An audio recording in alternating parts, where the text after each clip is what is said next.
देखिए, अभी जो NH-24 है हमारा, उसके लिए लगभग 2 किलोमीटर ज़मीन का अधिग्रहण किया जाना था। उसको लेकर जो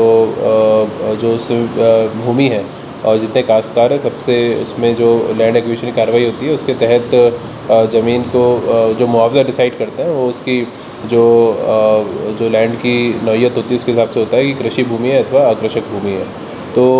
पहले एक ज़मीन है जो कि सैजनी नानकार गांव में है और 1.1 हेक्टेयर के आसपास वो लैंड है, जिस पे उसको 143 2014 में डिक्लेयर कराया गया था, लेकिन उसके बहुत कम मात्र 150 वर्ग मीटर के आसपास के पार्ट पर ही एक आरा मशीन लगी हुई है।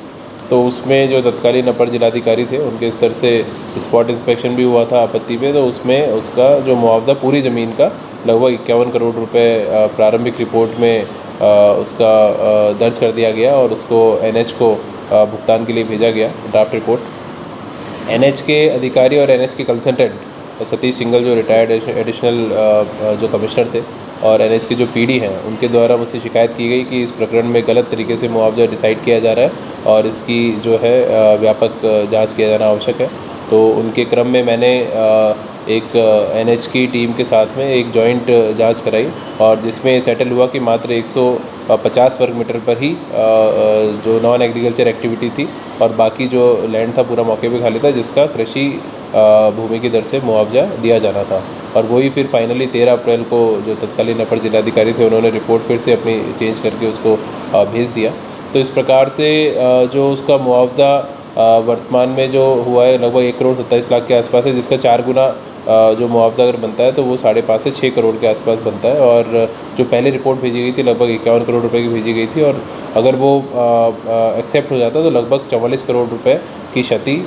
शासन को होती। तो उसको समय रहते मामला NH के द्वारा हमारे संज्ञान में लाने पर रोक दिया गया और उसमें कार्रवाई के लिए शासन को भी लिखा गया। अच्छा, ये सब जो सरकारी कर्मचारी 8 साल से कर रहा था बगैर वेतन के, ये पूरा मामला क्या है? एक यहाँ पे मिस्टर TP सक्सेना LAC के रूप में काम कर रहे थे, जिनके बारे में संज्ञान में था, लेकिन जब इस प्रकरण में डिटेल जांच कराई गई है तो उसमें ये भी सामने आया है कि वो कलेक्ट्रेट के परमानेंट स्टाफ नहीं है। वो कभी 2008 में अस्थायी नियुक्ति PWD विभाग के द्वारा सर्वे अमीन के रूप में की गई थी, और 2014 के बाद में उनका कोई अस्थायी करण भी दोबारा से PWD से भी रिन्यूअल नहीं हुआ है। तो 2014 से लेकर 2022 तक बिना किसी रिन्यूअल के वो यहाँ काम कर रहे थे और अपने आप को जो LAC बताते थे, जबकि वो सर्वे अमीन थे, वो भी अस्थायी थे, जिसका नवीनीकरण नहीं हुआ था। तो वो भी एक बहुत बड़ी जांच का विषय है। तो इस प्रकरण में पूरी उनकी भूमिका के लिए भी एक व्यापक जांच टीम को ये दायित्व सौंपा जा रहा है, और उनके जो कार्यकाल में कितने इस प्रकार के उन्होंने जो लैंड एक्विजिशन के मैटर हैं, जिसमें अकृषक जो मुआवजे दिए गए हैं, तो उसको भी एक बार खंगाला जाएगा। कहीं पे अगर गलत तरीके से कोई मुआवजा सेटल किया गया होगा तो उस पर भी हम लोग कार्रवाई करेंगे। जी, 8 साल से जॉब कर रहा था, किसी को इसके बारे में मालूम नहीं चल पाया? देखिए, ये प्रकरण चूँकि संज्ञान में किसी के नहीं आ पाया, और यहाँ के जो कलेक्ट्रेट के अधिष्ठान के जो लोग थे, उनके द्वारा भी ये प्रकरण कभी संज्ञान में लाया गया। हालांकि मुझे मौखिक रूप से बताया गया कि कभी 2018 में इस प्रकरण की शिकायत तत्कालीन अधिकारियों से की गई थी, लेकिन उसमें फिर कोई कार्रवाई आगे नहीं हुई।